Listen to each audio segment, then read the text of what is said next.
Meus irmãos, minhas irmãs, muita paz. Nestes tempos de pandemia, nós lembramos que não é a primeira vez que o nosso país passa por isso.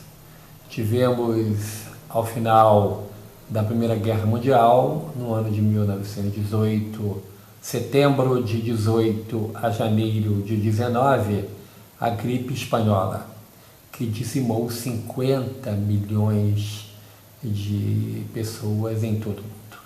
O Rio de Janeiro foi um palco trágico das calamidades que se sucediam. E vale citar o trabalho especial realizado por um médico homeopata, muito amigo do Dr. Bezerra de Menezes, e que durante esse período trabalhou com afinco na cidade de Niterói, que era a antiga capital do antigo estado do Rio de Janeiro, antes da fusão com o estado da Guanabara em 1975.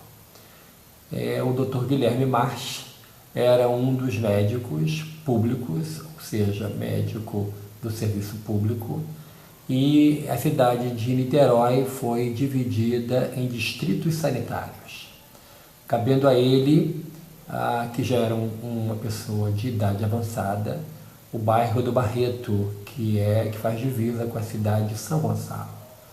São Gonçalo hoje é o segundo maior município do estado do Rio de Janeiro, com 1.100.000 habitantes. E ele deveria atender aos moradores do bairro do Barreto, porque o serviço era municipalizado. Porém, ele, por ser uma pessoa muito piedosa, um espírita convicto, ele atendeu as pessoas que vinham de outras cidades também, acometidos pela gripe espanhola, que fazia vítimas de uma maneira muito rápida. Era também uma pandemia e a alopatia se caminhava ainda a passos lentos e a homeopatia, através do Dr. March e de outros ilustres médicos homeopatas da então capital da República, o Rio de Janeiro, entrar em cena com os recursos da homeopatia. E o Dr. March trouxe, através de uma receita por ele pensada, criada, e conseguiu salvar muitas pessoas. Muitas pessoas tiveram suas vidas poupadas através da homeopatia e do cuidado especial, do carinho especial do Dr. Guilherme Taylor March. É uma figura ímpar na história da medicina fluminense, assim como também do movimento espírita do estado do Rio de Janeiro, uma vez que ele, nascido mulato, filho de uma negra alforriada, com um imigrante inglês, filho de um imigrante inglês, ele é nascido na Serra de Teresópolis, na região serrana fluminense. Ele veio a viver até os 7 anos lá, e depois, com o desencarne do pai e da mãe, ele, que até então, junto com o seu irmão George, eram herdeiros de uma grande fortuna, tiveram nomeados pela justiça responsáveis tutores que acompanharam a sua educação, e ele foi internado no Rio de Janeiro para estudar. Foi estudar no centro do Rio de Janeiro e mostrou uma grande habilidade para os estudos. Era um jovem extremamente estudioso, tanto que, aos 15 anos de idade, ele fez prova para a Real Academia de Medicina do Rio de Janeiro, hoje sucedida pela Universidade Federal do Rio de Janeiro, a UFRJ, e ele passou, e o curso naquela época era de 4 anos, e ele se formou com mérito em medicina. No meio do curso, aos 17 anos, ele, que vivia em um quarto alugado pelo seu tutor, no centro do Rio de Janeiro, e que era nos fundos de uma grande loja que fazia entregas, como hoje as lojas de departamento de nossa época, as lojas tinham os meninos que faziam entrega. E um dos meninos, um dos entregadores, naquela época chamado de caixeiros, caiu enfermo. Caiu enfermo e o patrão mandou chamar o médico. O médico, antes ele perguntou ao jovem: você quer que eu chame o médico tradicional alopata ou esse médico novo que tem na cidade, que trabalha com as aguinhas? As aguinhas era a fórmula, o meio através do qual a homeopatia era conhecida, porque era veiculada na forma líquida. E aí ele, sem saber o que era a homeopatia, pediu para que viesse o médico alopata. O médico veio, consultou e disse que tratava-se de uma doença grave e que ele deveria tomar do remédio uma dose a cada hora. E assim foi feito. No dia seguinte, pela manhã, quando o médico passou visita, encontrou o jovem morto. Aquele quadro de uma enfermidade que em 24 horas evolui para o óbito, aquilo marcou muito a história de vida do estudante de medicina de 17 aninhos apenas, o Guilherme March. E o tempo passou, daí a pouco outro entregador cai com os mesmos sintomas e o patrão pergunta qual médico ele queria, o médico alopata ou o homeopata. E ele pensou e disse: o outro morreu, né? Então eu quero experimentar a homeopatia. E aí veio o médico homeopata. Guilherme, curioso, aquela curiosidade científica, acompanhou a consulta. Quem vai a uma consulta com um médico homeopata sabe que se pergunta de um tudo, porque a homeopatia entende que somos corpo, mente e espírito, que está tudo influenciado, tudo interligado. De tal forma que as perguntas foram feitas, a anamnese demorou um tanto quanto, e o médico prescreveu uma receita que deveria ser dada uma colher de sopa de meia hora. Perguntou se tinha alguma pessoa voluntária, e Guilherme, já dando provas de sua grande humanidade, seu senso de solidariedade, de sensibilidade, se oferece. E fica a manhã toda, a tarde toda, a noite toda e a madrugada toda na cabeceira do paciente, dando o remédio. No dia seguinte, quando o médico homeopata passa a visita, encontrou o quarto do paciente, a cama arrumada. Perguntou por Guilherme e disseram: foi a aula, foi a faculdade. E ele foi ao patrão e pergunta: onde está o meu paciente? E a resposta que o dono do estabelecimento comercial deu foi algo que foi um divisor de águas na história de vida de Guilherme Taylor March. O dono do estabelecimento disse assim para o médico: ele reagiu tão bem à homeopática medicação, que já está na rua fazendo entregas. Então a evolução de uma doença que resultou em óbito no caso anterior, mas para a cura através do tratamento homeopático, fez com que Guilherme se apaixonasse pela homeopatia, pela ciência organizada por Samuel Frederico Hahnemann, que diz que tem como princípio semelhante, cura semelhante. E ele estudou a homeopatia. Ao se formar, ele, que deveria receber uma fortuna, descobriu que não tinha mais nada. Estava totalmente pobre. E casou-se e com a mesma esposa deveria ter 10 filhos. E recebeu o convite de um colega de turma para clinicar a alopatia no centro do Rio de Janeiro. Passado um ano, ele encontra-se com um amigo que diz assim: estou indo para Niterói, lá iremos fundar a primeira farmácia homeopática da cidade. Niterói tinha, à época, 12 mil habitantes.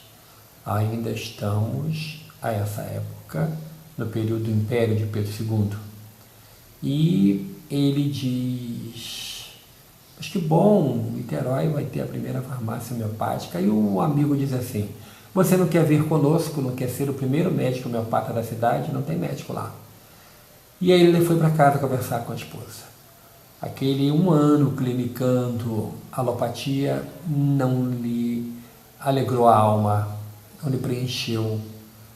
E ele resolveu aceitar o convite. Mas disse à esposa, eu tenho para mim que a homeopatia é a ciência do céu. Eu vi uma pessoa ficar curada de uma doença grave em 24 horas. Então, eu gostaria de que você entendesse e aceitasse a minha proposta de não cobrar consultas. A pessoa dá aquilo que quer. E aí, a esposa aceitou, já tinha um filhinho, se mudaram para Niterói, se estabeleceram no centro da cidade e ali ele foi viver em um sobrado alugado.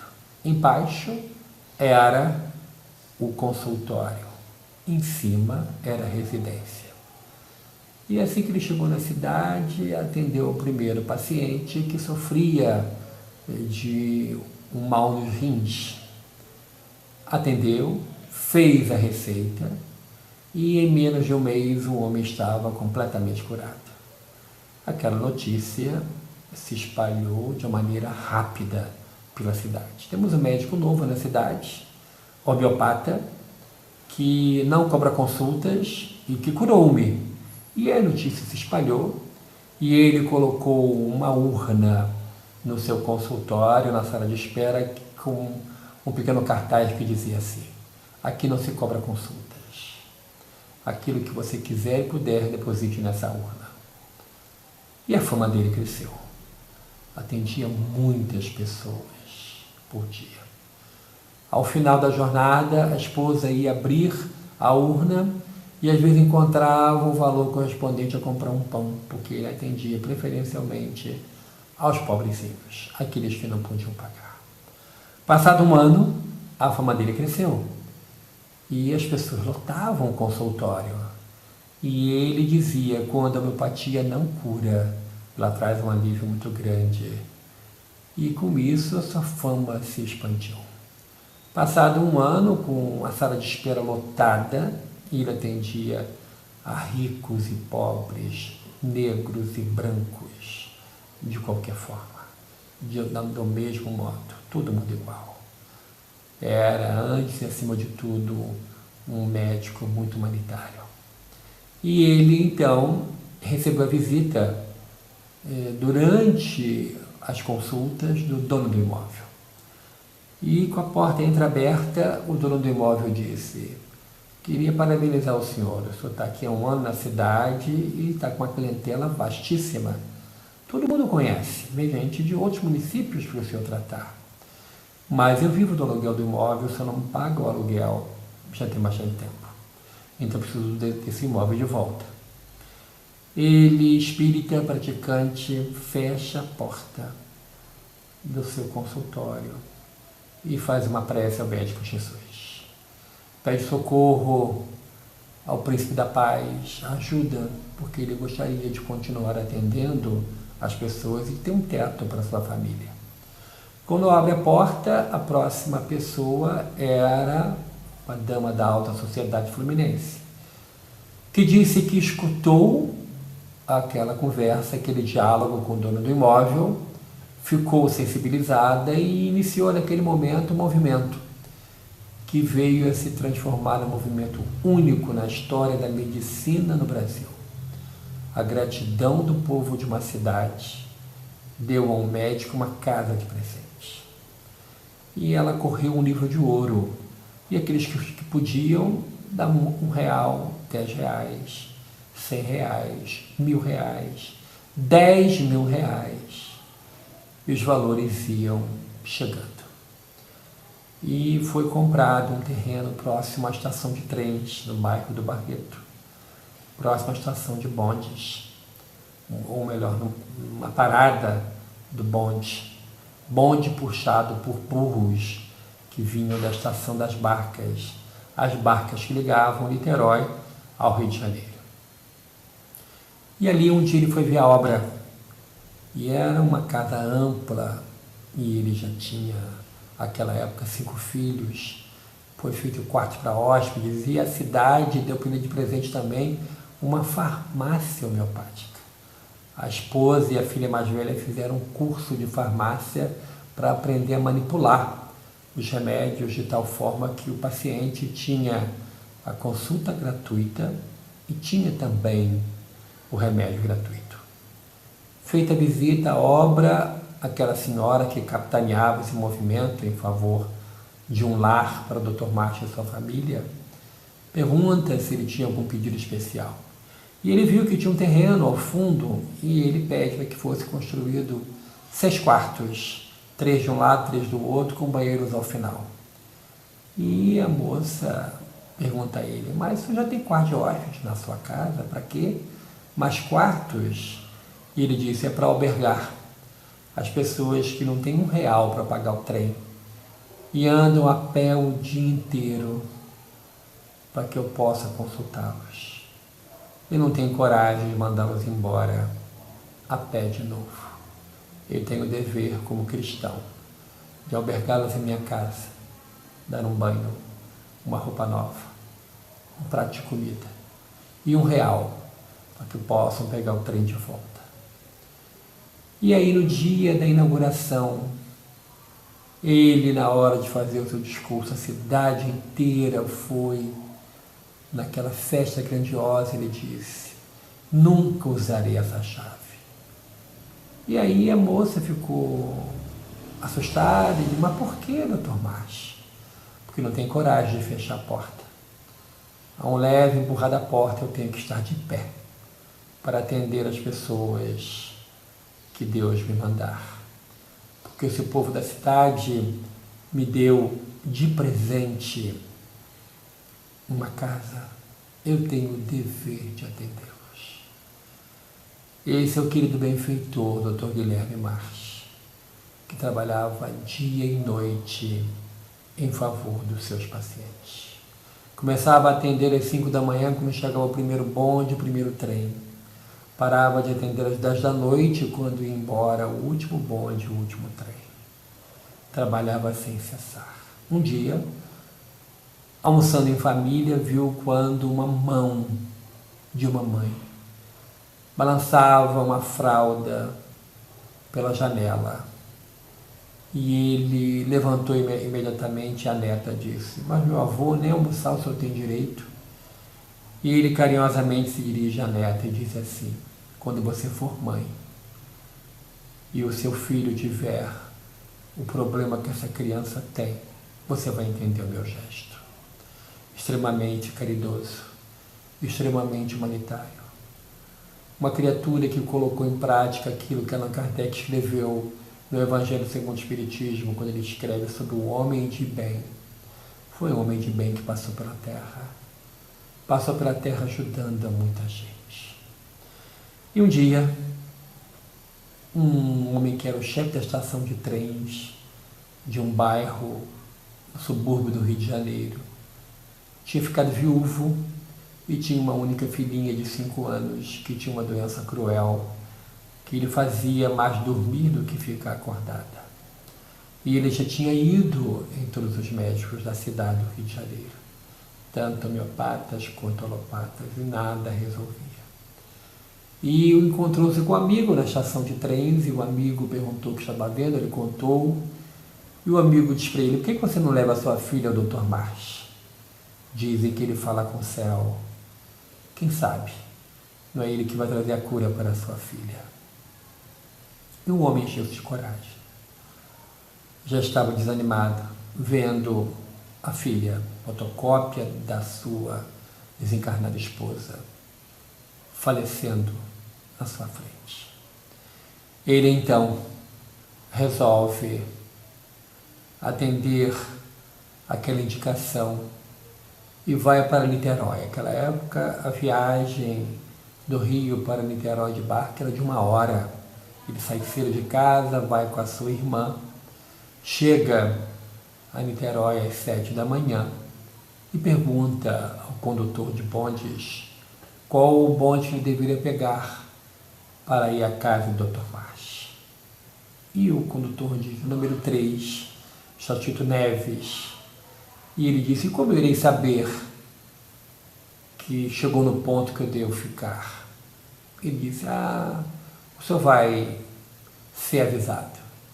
E foi o que aconteceu. Quando, depois de 40 minutos de viagem, o condutor grita: casa de Dr. Marsh. Desce todo mundo.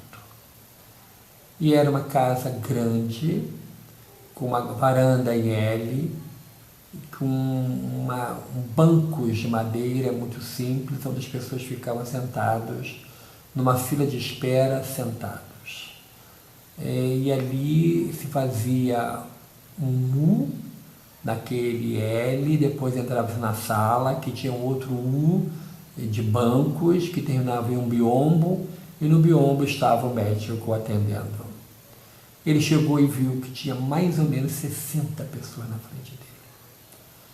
E ele, preocupado, tinha uma barca, sairia às 10 da noite, a filhinha dormindo, parecia um estado semi-comatoso, mais dormia do que acordava, e não comia, não bebia, estava praticamente à morte. Os médicos haviam a condenado à morte. E a sua irmã ajudando ele. Quando deu meio-dia, um sino tocou. Todos ficaram de pé. E ele pergunta à pessoa que estava lá dele: o que está acontecendo? O que houve? O Dr. Martin nos convida para o almoço. E ele falou assim: não sei se eu vim prevenido. Quanto que é o almoço? É de graça? O senhor nunca veio aqui? Não, eu nunca vim. De graça, mas tem mais de 150 pessoas aqui. Ele tem muito dinheiro? Não, ele não cobra consultas. É tudo gratuito. Mas como é que ele vai dar almoço para essas pessoas todas? Ele disse: meu senhor, aqui é a casa da gratidão. Por gratidão o padeiro dá o pão, o açougueiro dá a carne, o verdureiro dá as verduras, o leiteiro dá o leite. Ele não tem um centavo no bolso, mas não falta nada na casa dele. A gratidão das pessoas que eram socorridas e ajudadas. E depois de 1h30, tocou o sino de volta, todos voltaram para os seus lugares. E já chegando às 6 da tarde, quando ele foi finalmente atendido. Quando ele entrou no biombo, com a sua irmã segurando a sua filhinha, ele fica emocionado. O Dr. Marsh é uma figura ímpar, mulato, de olhos extremamente azuis, herança genética do pai, e mulato porque a mãe era uma escrava alforriada, já encurvado por uma doença na coluna que ele deixava encurvado, andava segurando nas coisas, andava com uma bengala, alto, magro, e com um óculos em aro, uma barba grande, comprida, branca, e ele se emociona e chora muito. Fica emocionado, chora, não consegue falar. E a tia começa a falar sobre a sua sobrinha. E o Dr. Marsh pede para que coloque a menina na maca. E com muita dificuldade vai até a menina, levanta os olhos aos céus, impõe as mãos como se fosse mãos de ressonância magnética e pede para que traga a menina de volta. Pega papel e lápis e começa a receita. E o pai se enche de coragem e pergunta: Dr. Marsh, minha filha vai viver? E ele responde com uma outra pergunta: crê em Deus? Sim, eu creio. O nosso Deus de infinita misericórdia. A sua filha vai viver. Eis a receita. Se não tiver, aqui nós fornecemos os remédios gratuitos. Dê a ela caldo de rã e daqui a 30 dias volte. 30 dias, doutor, todos dizem que ela está à beira da morte. Crê em Deus, dê o remédio, dê o caldo de rã e volte. 30 dias se passaram e ele volta. Ponto número 3, Neves. Quando o condutor grita: a casa do Dr. Marsh, uma menina com vestidinho branco, com ramalhete de flores do campo, sai correndo passa na frente de todos, se ajoelha na frente do doutor, coloca o ramalhete no colo e diz: o meu pai disse que o senhor me curou, muito obrigado. O doutor beija a testa da menina, agradece pelas flores e diz: eu te tratei, quem cura é Deus. Nesse momento onde nós buscamos ardentemente, meus irmãos, uma saída para essa pandemia que nos visita, devemos lembrar desses médicos abençoados que passaram pela Terra e que trouxeram a sua contribuição para diminuir a dor do mundo. Médicos como o Dr. Guilherme Taylor Marsh, Dr. Bezerra de Menezes, Dr. Dias da Cruz e outros médicos por esse imenso Brasil, por esse imenso planeta, que dedicaram a medicina a um sacerdócio, transformando-a e com isso trabalhando e ajudando e trabalhando. Esse é o trabalho do Dr. Guilherme Marsh, que não parou. Hoje, no mundo espiritual, ele coordena uma grande equipe de médicos que ele recebe, convida para que estudem a homeopatia no mundo espiritual, e ele continua atuando, continua ajudando, socorrendo muita gente. Trabalhando em diversas casas espíritas, em especial no estado do Rio de Janeiro. Ele socorre e ampara, em nome da misericórdia divina. Que possamos, meus irmãos, minhas irmãs, robustecer a nossa fé, ter um novo ânimo e acreditar de que Deus não dorme e de que através de espíritos abençoados como o Dr. Guilherme Taylor Marsh, a bondade de Deus se manifesta dia após dia, é como o sol que vem após as trevas da noite, é como a bonança após a tempestade, é como a brisa suave após a tempestade. É Deus que nos abençoa. Que Deus possa abençoar abundantemente o seu lar, a sua família, possa tranquilizar a sua vida e possa trazer a certeza de que a misericórdia de Deus é infinita, de que os médicos no mundo espiritual, atuando em nome da bondade divina, estão nos ajudando. O Dr. Guilherme Marsh possa nos abençoar nesse momento. Muito obrigado, muita paz a todos.